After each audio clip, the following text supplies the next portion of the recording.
All right. Good morning, good afternoon, good evening if you're listening to this at some other time. Hi, this is George Spalding. I'm the Executive Vice President of Pink Elephant, and we're going to talk about DevOps. We're going to talk about what it is, what it isn't, and all that's going to be in 30 minutes. And my SLA to you is that at 30 minutes after the hour, we're going to wrap. So there we go. Let's get going. So the goal here, the goal of DevOps, the goal of Agile, the goal of Lean, if you will, the goal of Agile has always really been to work smarter, not harder. Pushing people to work harder usually doesn't work. Allowing people to work smarter usually does. What we want to do is deliver faster. We want to do it with less work, and we want to deliver increasing value to the customer, both faster, which is one of the key elements that customers want out of IT, with less work from us, because we don't want to do work we don't have to do. That's an important concept. Okay, in February, when we do our large conference in Las Vegas, many of you have no doubt been there, we do a thing called the Pink Think Tank, where we invite a number of experts and they talk about a specific element. But in addition to that, we also do questionnaires and surveys of our attendees, especially the attendees in the pre-conference courses. Well, this year we did a survey, and we wanted to know, we asked the question, what models and concepts are currently being practiced in your organization? Then we gave them examples. So the most important stuff to look at here is, and so in the lower left-hand corner, we got ITSM, that's ITIL, and that's 27%. Okay, well, that sounds good, I guess. Waterfall project management, 18%. Not so great. We'll talk more about that in a minute. Agile, overtaking waterfall project management, moving into Agile project management at 22%, Lean 13, Six Sigma 7, and DevOps 13. This gave us a very clear understanding that we were not in any way ahead of the pack to be talking about DevOps, but rather we were right in the middle of the fray, that there's a lot of people out there who don't know what DevOps is, are being pressured to improve IT and not necessarily knowing exactly what steps to take. I did do a session at that conference right at the end, and it was a very simplistic kind of DevOps 101 session. And I asked the question, before we even got started, has anybody had anything to do with DevOps? And one person raised their hand. I said, oh, great, thanks. So what's your involvement? And they said, I manage a DevOps team. Really? Wow, that's great, I said. And so can you tell me what it is? No, was the answer. Really? I went, okay. All right, well, you're in the right session. If you're currently managing a DevOps team but you don't know what it is, I guess this is the right session for you. All right, so let's go. DevOps, first of all, isn't a thing. It's not a tool. It's not the flavor of the month. It's an evolution. It's an outcome. I like to call it an outcome. So you're going to see a slide later on near the end that talks about all the way back to the foundational processes provided by ITSM and ITIL, and some of the COVID governance stuff, and maybe a little asset management. And we're building that up from the bottom, the foundation up, and we get to a point where we have processes, but we now are looking at them going, these processes that we have, not so great. I mean, they're great. They kind of, everyone knows what's going on. Everybody's clear on what's going on. But what we really want is a way to improve processes, a way to make them better, make them more efficient. And when people used to ask us, okay, I'm done with ITIL now. What do I do next? I'm afraid that our answer was usually, well, it's time to have your processes get more mature, or do more processes, or do more ITIL. We have a very different response now, and it's a very broad one, and it should have been there all along, but it wasn't. Now it is, and the answer is Lean. once you have some processes, and Lean really doesn't care what processes you have, it provides tools to make them much more efficient. So Lean is the foundational element, if you will, for what I call stage 2. So when we talk about IT version 2.0, this is really what we're talking about. We're talking about the fact that Lean provides the foundational elements for that. It provides the foundational elements for Agile, no question about that. Some of you may be involved in Agile and Agile development, Agile project management, but most of the words and the various artifacts around Agile come from Lean. And then finally, the outgrowth of a Lean culture, a Lean way of thinking and acting, Agile planning, the way of doing Agile project management, results in the outcome is DevOps. The ability to say, look, what we really want to do, all the way back at the Lean stage, was deliver value. We want to deliver value to the customer. In the Agile phase, we want to deliver value to the customer. In the DevOps phase, we want to deliver value to the customer. Well, the thing that's been getting in the way, and that when Dev is finished and throws it, quote, over the wall to Ops, that's when things have always had problems. So now what we're trying to do is we're trying to say, okay, let's get out of the turf wars and let's basically focus on delivering value. That means the dev people are going to have to take release into account. They're going to have to take ops into account. Ops has to be talking to the dev people. It really, when you really get down to it, it's a form of intense communication with none of the old siloed lines that seem to get in the way. That's really what we're talking about. So lean thinking. So it focuses right on top there on value. Identify customers. Well, who's your customer? And then ask the customer, and because they're the only people who can tell you what the value is that they want. What is value to them? Because you can't decide in IT what's value to the customer. You simply can't decide it. And that's called the voice of the customer in Lean. You then move to what's called a critical to quality tree, and that basically translates what the customer has said in customer language into what IT needs to figure out in order to provide that value that the customer's talked about. Speed and time is essential. When you get right down to it, when you look at IT, the way we exist today, when you look at IT, time is the key production factor in IT. Money is something, but time is really it. Time is where we always get dinged. It took you too long. You didn't respond quick enough. You're going over on the project deadline. It's always about time. So we now identify in Lean, moving down to that black one there, identify and map the stream. The value stream in Lean is basically the Lean word for process.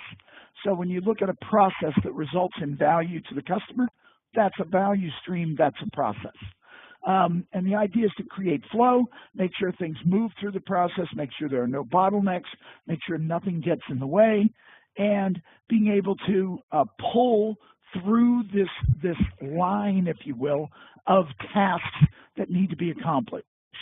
And this concept of multitasking, I don't know about you, but people talk about multitasking, and maybe it's because I'm old, but I don't really think that's it. I don't think people can actually multitask. I really don't.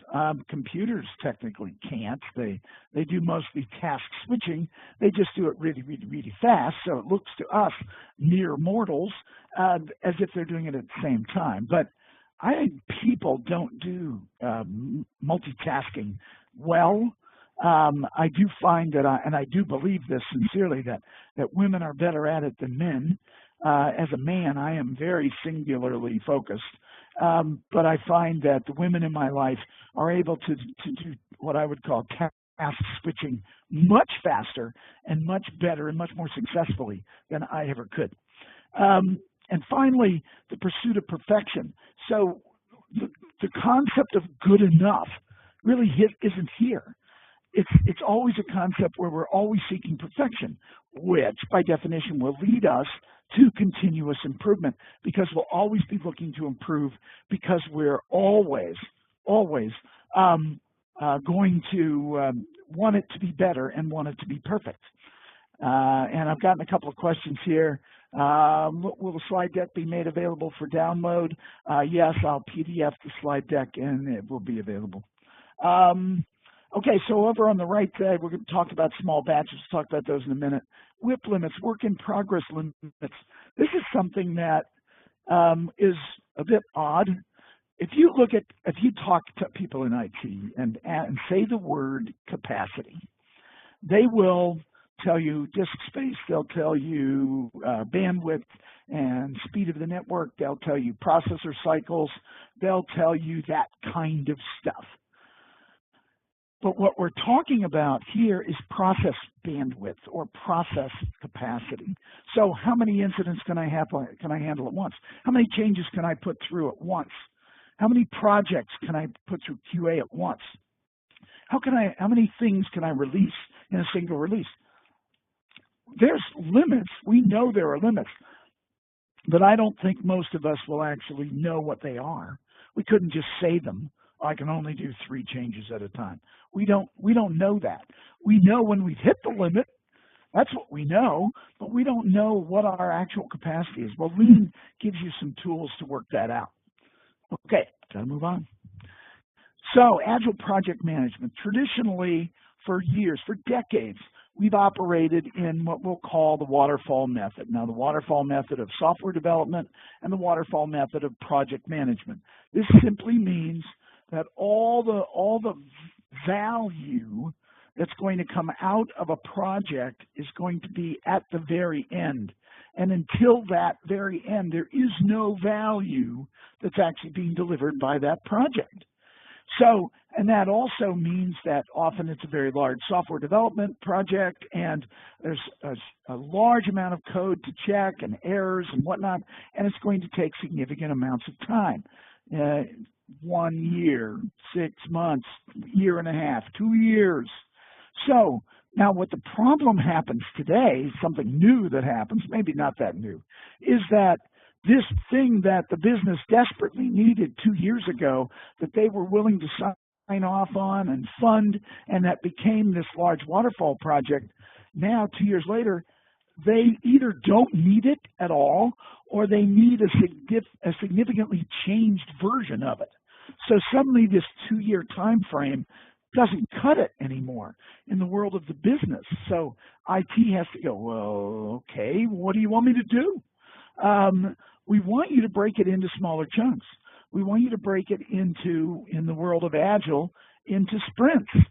So we want you to break it into things so we want you to deliver the same project, but we'd like you to deliver it every month in a small chunk of it every month. Ideally, several things will happen. One is the entire investment will be spread out now over this, we'll call it this magic 2-year period. We'll spread the investment out over the 2-year period. We'll invest a little, we'll get a little value. We'll invest a little more, we'll get a little more value. Invest more value, invest more value. So suddenly this huge capital black hole isn't there. So now I have these smaller chunks, all, of course, carefully planned and carefully built to integrate and tie together toward a total end integrated solution. Now, the interesting thing is, of course, the Agile process may get to the point where it's never finished, but that's okay, because what really is happening is the business is changing. And the business has different needs than it did last month or 2 months ago or 3 months ago. So therefore, they're changing, so therefore they want something different. Well, we don't have to junk an entire multi-million-dollar project. We just need to do a few tweaks to one of the smaller sprints that allows us to get value to the business when they need it, and real honest value that they had input into and said, this is what we desperately want. So what we're looking for now is the ability to break any large project into smaller chunks, into smaller batches and smaller pieces. That is the way that Agile project management works. It's the way Agile development works, and it's going to lead us into DevOps. So when we get to Agile, we start with Lean underneath it at the bottom. Lean basically has a philosophy, if you will, where we focus the company on certain true north values that we want to achieve, and we don't vary from those. And sometimes the true north value may be in conflict with some of the financial numbers that are being put out. But the idea in Lean is focus on quality, focus on value, the numbers will take care of themselves. So therefore, when you're a numbers person, or when you're a company that's driven totally by financial numbers, and that you look at the numbers every month, and if they're not right, you make adjustments based solely on the numbers, we need a philosophy change at the top of the organization that says, we're going to go this way. We're going to go for quality. We're going to go for value. That's what we're going to do. The numbers will take care of themselves. In the short term, the numbers may not be great. In the long term, the numbers will be fabulous. Okay, so we move out. So now we're building this foundation of Lean, and now we're moving into Agile and Agile project management, Agile development. Now it turns out that the concept of Agile has now been taken over by a number of organizations. Many you've heard of. Scrum is the largest one that you hear about in the U.S., Kanban, and DSDM. The dynamic systems development method. So those are three of the biggies, but others are actually other organizations that are also involved in the Agile movement. Remember, the purpose of all of this is to achieve flow and deliver value to the customer. That's it. There really is no other purpose. If it's not delivering value to the customer, then either don't do it or fix it, because that's all we're about. That's all we're trying to achieve. So obviously we're trying to go fast. We want all this agility, Agile agility, but we want what some people call velocity, speed. We want speed. We want things to go fast, but we don't want to just go fast in any direction. We want to go fast in the value direction. That's where we focus our speed. Often in IT, and we do this a lot, we get distracted. We get distracted by tangential elements. You know, we're moving towards a target, and suddenly somebody says, wow, you know, is that possible? We could do this. In other words, we're aiming this way, we're aiming to the right, but suddenly it's, you know, we could add this other issue. We could add this, we could do this, we could do this. Yes, we could do all those things, but in the world of Lean and Agile and DevOps, we can't do all those things. Our goal is to stick with the original direction, stick with the true north value, stick with the direction we're going for. This is why versioning was created. If you want to go off on all those tangents, that's fine. Do it on the 2.0 version, the 1.2 version. You can add those various elements in from what is called in the world of Agile the backlog, which is basically an entire list of customer requests, and it's the wish list. But you're picking from that wish list, and that's what we're going to move forward with. That's what we're going to develop. That's what we're going to release, and that's how we're going to deliver value to the customer at this moment. It's that important. So there's a principle called C.A.L.M.S. It was, didn't come out of the U.S., but it's a good one to remember, and it's focused. It often is tied together with DevOps. So, first one's culture. There's a focus on people, not so much a focus on technology, focus on tools, though the tools are important for things like continuous deployment and those types of things. But we're really a focus on people. You got that with Lean. That's definitely a focus on people. The Agile, there's some tools in the Agile world, but there's still a focus on people. Focus on communication in the world of DevOps, absolutely. The ability to embrace change and experiment. So if you're a shop that likes doing things the way you've always done it, DevOps probably isn't for you. because DevOps is going to definitely change the way you work. It's going to change the way IT works. Lean's going to change the way it works. Agile will change it, and DevOps will definitely change it. So there's going to be a lot of changes in the way people work, in the way people think, in the way they interact and have to interact, and who's accountable for what. Their veritable job will change. Because of that, we should be able to, we want people who will embrace change and be willing to experiment, because experimentation is really what this is going to be about. Automation. We are going to use tools when we get into the world of DevOps for what's called continuous delivery. So when we're talking about releases now, we may be talking about them every 6 months. There are organizations who do releases every day. When you finally get this down, when you finally understand this, if you're the kind of organization who needs that kind of flexibility, then there's nothing better than DevOps.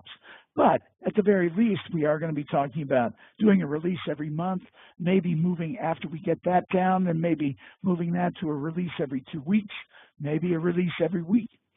So it's not, that may sound unbelievable to some people, but that's exactly where we're headed. It doesn't need to start there, but from the business standpoint, then you have to run the conversation about, can the business withstand that kind of change?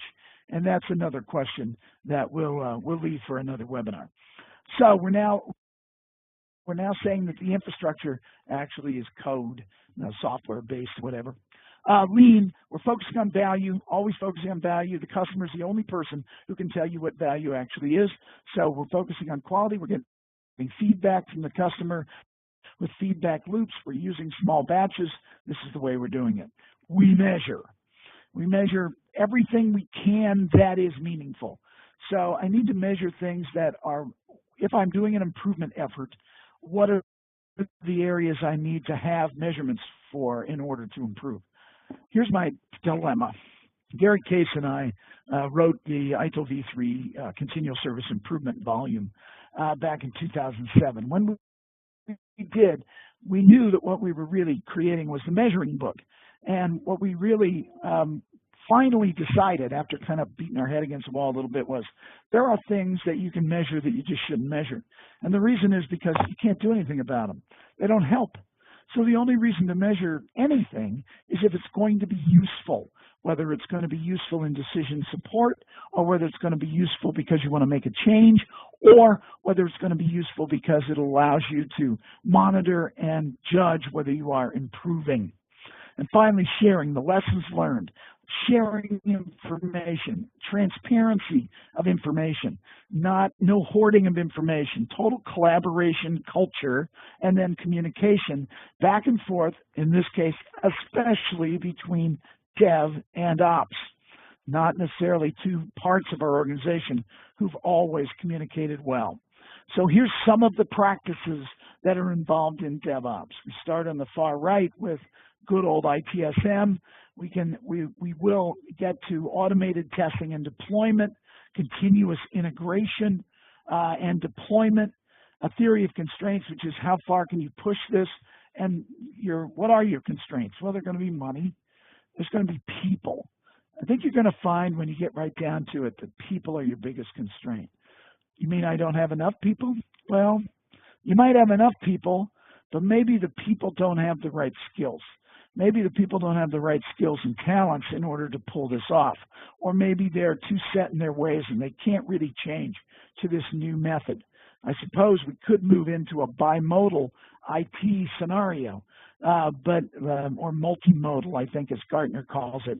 But that's one way to look at this. You could do that where you almost set up a business as usual IT shop, and then you set up another IT shop where all the experimentation and the new stuff and the fun stuff goes on. Either way, what we're really discovering is that we haven't done a great deal to develop our people, not so much into technology, but into these new ways of thinking and acting. I believe that's one of our problems in IT today. Agile project management, definitely another one. We talked about that, breaking things into small batches and delivering value in smaller pieces. Lean. And inside Lean, there's something called visual management and elimination of waste. Visual management is often used with a value stream map or Kanban board. We don't have time to talk about all of that, but it's a very powerful tool and a simple one, a very simple one, and almost free. You don't even have to pay money for some of this stuff. But eliminating waste, and everything I've seen tells me that there's an extraordinary amount of waste in the processes that IT uses today. And changing the culture, changing the structure, and actually moving into a team philosophy. Here's what I believe will happen in the future of IT. I get to predict that. So I believe that I'm going to assume that many of you are using ITIL today, and that you are aspiring to get to C.A.L.M.S maturity level 3. I am going to assume that many of you are using some of the COBIT processes to implement governance within your organization, and that you are aspiring to maturity level 3. Many of you are using configuration management, and often a separate organization inside your company will be doing IT asset management. Okay? What we need to move into is those two major elements need to be tied together a little bit more. Because what really happens is the CMDB is it's a very operational end of things, whereas ITAM is actually the entire life cycle of the asset from acquisition to disposal. Whereas we only care about the operational side of it in the middle. That's what CMDB is. And then you've made the leap. I'm going to assume you've made the leap, the transformation into a service-focused IT shop, that you are now in the business of providing services. That's what you're in. Then, if that's all true, that's your foundational elements, now it's time for you to start embracing Lean. Another transformation, a transformation in your way of thinking and acting and how to provide value to customers. You made the leap into services. Now it's just another maturation when you go to Lean. And now we're taking those services and delivering value with those services. Then that'll allow us, that leads us into Agile project management, Agile development, and the end result of all this, which is really focused around delivering value to customers, and that's all it's really focused on, is DevOps. It's really the outcome. It's the outcome of all of everything else on this page. It's the outcome of that. The ability for dev and ops to work together as basically a single team focused only on one end in mind, and that is delivering value to customers. So, as we get to the end of our 30 minutes, what do you do tomorrow? Well, every few weeks, Troy Dumoulin and I, and usually a special guest, do a new version of something called Practitioner Radio. And you can get to that, it's totally free. You can get to that through Troy's blog, and we've given you the URL there on this slide. But as you can see, in the most recent one, 69, I think we completed 70, but 69, 68, 67, they're all about Lean, they're all about DevOps, they're about Agile. This is basically the focus that we've been doing for the last, 10, looks like to me, the last 10 practitioner radio shows. They're 30 minutes long, they're podcasts, there's nothing to watch, it's all audio. You can play it in your car, we've had a lot of people listen to them regularly, and we've gotten quite good feedback from them, especially because we have on some very, very special guests. So it looks to me like it's the end of my 30 minutes. Thank you very much for joining me today. Feel free to send me an email at g.spalding@pinkelephant.com or send me something through Twitter. You're welcome to follow me on Twitter. I invite you to do that. That would be great. This has been fun. I know that we went through it pretty fast, and most of these topics are quite deep, and that many of you may have other questions. Thanks for joining me today. We'll wrap it up now. Thanks a lot.